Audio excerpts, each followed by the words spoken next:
इस वीडियो में मैं आपको बताऊंगी फेशियल हेयर रिमूव करने का सबसे आसान तरीका कौन सा है और ऐसा तरीका जिसके साइड इफ़ेक्ट्स भी कम से कम हो, क्योंकि फेस की जो स्किन होती है वो बहुत ज़्यादा सेंसिटिव होती है। और जब आप इस तरह के तरीकों से अपने चेहरे के बाल साफ़ करते हैं, फेशियल हेयर रिमूव करते हैं, तो फिर उसके जो साइड इफ़ेक्ट्स हैं ना वो बहुत जल्दी आपकी स्किन पर होना शुरू हो जाते हैं। सबसे पहले बात करते हैं फेशियल रेज़र या टिंकर रेज़र की। इससे चेहरे के बाल साफ़ करना बहुत आसान है। आप बहुत आसानी से एलोवेरा जेल लगा के या मॉइस्चराइज़र लगा के अपने चेहरे के जो बाल हैं, जो फेशियल हेयर हैं, उसको रिमूव कर सकते हैं। और आपने ऐसा बहुत सी वीडियोस में भी देखा होगा।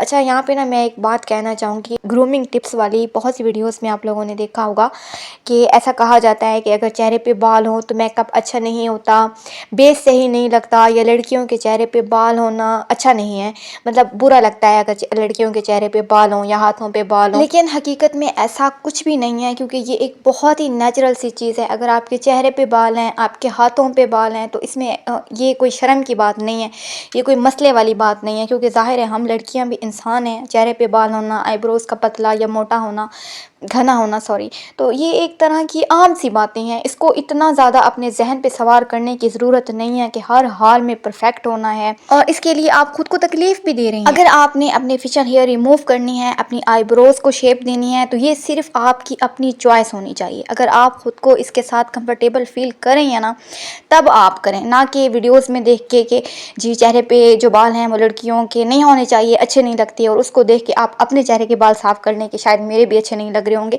तो प्लीज़ इस चीज़ को जहन पे सवार करने की ज़रूरत नहीं है। ये बहुत एक नेचुरल सी चीज़ है और इसको इसी के साथ कबूल करें और पुरस्कून रहें। मैं तो सिर्फ ये यहाँ पे बताना चाह रही हूँ कि कौन सा मेथड जो है वो आपके चेहरे के लिए, आपकी स्किन के लिए कम से कम साइड इफ़ेक्ट्स वाला है। टीन एज लड़कियों के लिए तो मैं यही कहना चाहूँगी कि उन्हें हरगिज़ अपने फेशियल हेयर रिमूव करने की ज़रूरत नहीं है, ना ही अपनी आईब्रोज़ को, अपर लिप्स को छेड़ने की ज़रूरत है। क्योंकि एक बार अगर उन्होंने इस तरह की कोई गलती कर दी ना, तो फिर उनकी स्किन का भी बेड़ा गर्क हो जाएगा और एक टाइम पे उन्हें इतना ज़्यादा पछतावा होगा ना।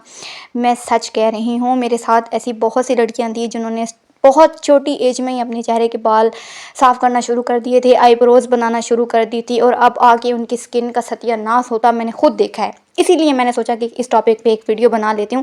अल्हम्दुलिल्लाह मैंने अभी तक अपनी आईब्रोज़ को नहीं छेड़ा, अपने फेशियल हेयर्स को नहीं छेड़ा, क्योंकि मुझे नहीं लगता कि इस चीज़ में करके मुझे कोई सुकून मिलेगा। अगर कभी मेरा दिल हुआ तो ही मैं करूँगी। कितनी बकवास करती हूँ मैं। टॉपिक पे वापस आती हूँ। अच्छा, टिंकर रेज़र के बारे में मैं ये कह रही थी कि इससे चेहरे के बाल साफ़ करना बहुत आसान है। बहुत आसानी से आप अपने फेशियल हेयर को रिमूव कर सकती हैं। लेकिन इसका एक नुकसान ये होता है कि बालों की जो ग्रोथ है ना, वो बेशक ज़्यादा नहीं होती, लेकिन बाल थोड़ा सा सख्त ज़रूर हो जाता है।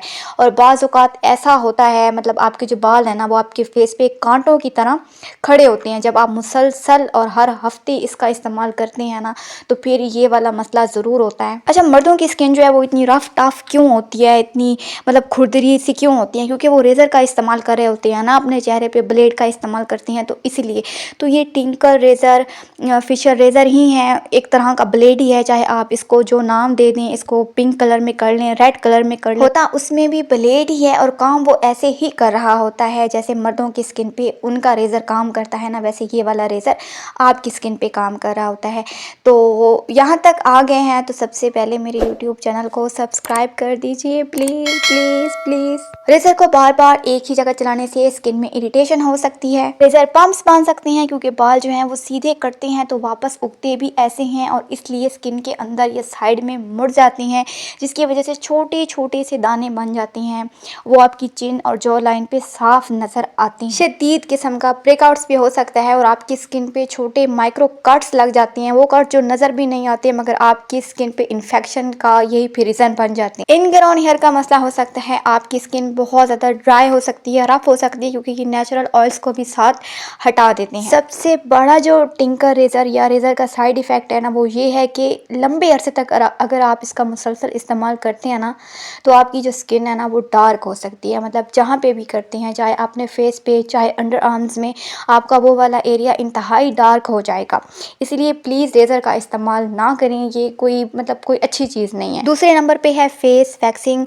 बहुत से लोग ये समझते हैं कि अगर अच्छे ब्रांड की वैक्स इस्तेमाल करेंगे ना तो उसका कोई नुकसान नहीं होगा, मगर हकीकत ये है कि आपकी जो फेस की स्किन होती है, आपके हाथों पाँव की, टांगों की स्किन से बहुत मुख्तलिफ होती है, बहुत ज़्यादा नाजुक नाजुक होती है, बहुत सेंसिटिव होती है। तो फेस वैक्सिंग से सबसे पहला जो साइड इफ़ेक्ट होगा ना वो स्किन बर्न। अगर वैक्स गर्म हो ना भी हो तो अगर जब आप इसे अपने चेहरे पे इस्तेमाल करेंगे ना तो आपकी जो स्किन है ना वो उस बर्न हो सकती है, उस पर इस तरह के निशानात पड़ सकते हैं, क्योंकि वैक्स जो है वो बालों के साथ साथ स्किन की जो ऊपर की तह होती है ना उसको भी साथ खींच लेती है। तो इससे स्किन बर्न भी हो सकता है, आपकी जो स्किन है वो बहुत ज़्यादा पतली हो जाएगी, स्किन की जो इलास्टिसिटी है वो भी मुतासर हो सकती है, क्योंकि बार बार वैक्स करने से स्किन की जो खिंचाव बर्दाश्त करने वाली सायत होती है ना, मतलब इतनी खालिस उर्दू, तो वो कम हो जाती है, आपकी जो स्किन है वो लूज़ हो जाती है और उस पर एजिंग का जो प्रोसेस है ना वो बहुत तेज़ी से शुरू हो जाता है। और बार बार वैक्स करने से आपकी जो स्किन है ना उस पर इस तरह की पिगमेंटेशन, बल्कि हाइपर पिगमेंटेशन बन सकती है, ब्रेकआउट्स हो सकता है, पिंपल्स हो सकती हैं, स्किन पे इन्फेक्शन हो सकता है। मतलब कि वैक्स आपकी स्किन को बहुत ज़्यादा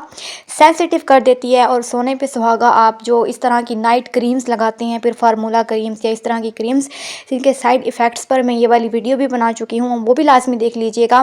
इन क्रीम्स के इस्तेमाल की वजह से आपकी जो स्किन है वो पहले ही पतली हो रही होती है और उसके बाद आप फेस वैक्सिंग शुरू कर दें तो फिर आपकी जो स्किन है ना वो इंतहाई ख़राब हो जाएगी। मैंने अक्सर देखा है ऐसी ख़वातीन को ना, उनका चेहरा इतना सुर्ख हो रहा होता है, उनके गाल, उनका पूरा चेहरा, मतलब क्रीमों ने और वैक्सिंग ने उनकी स्किन को इतना ज़्यादा सेंसिटिव कर दिया होता है, और उसके बाद वो धूप का भी ख्याल नहीं रखती हैं।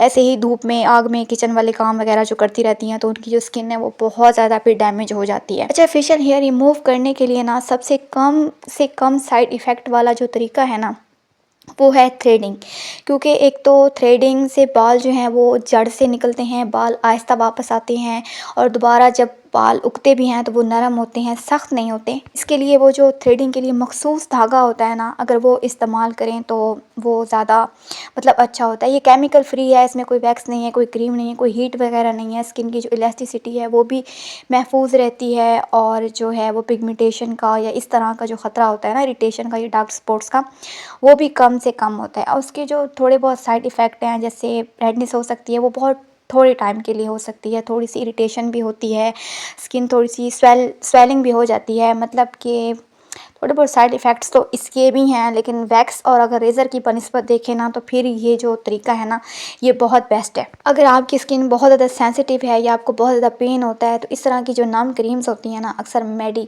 मेडिकल स्टोर से मिल जाती हैं, ये स्किन को ना थोड़ी देर के लिए सुन्न कर देती हैं, तो इससे पेन जो है ना वो थोड़ा कम होता है। थ्रेडिंग से 15-20 मिनट पहले सिर्फ अपनी मतलब बालों वाली जगह पे ना इसको लगा के छोड़ दें और उसके बाद थ्रेडिंग कर लें, ज़्यादा भी नहीं लगाना इनको। मतलब ये एक ऑप्शनल है अगर आपको पेन बहुत ज़्यादा होता है तो बस अभी मैं बोल बोल के बहुत थक गई हूँ, पता नहीं कितनी मर्तबा मैंने अपनी वॉइस रिकॉर्ड किया है, फिर भी ऐसे ही आनी है, तो अब मैंने इसको इसके हाल पे ही छोड़ दिया है। बाकी जी वीडियो यहाँ पे ख़त्म हुई, अच्छी लगी हो तो लाइक कर दें, मेरे यूट्यूब चैनल को भी सब्सक्राइब कर दें। फिर मिलेंगे, अल्लाह हाफिज़।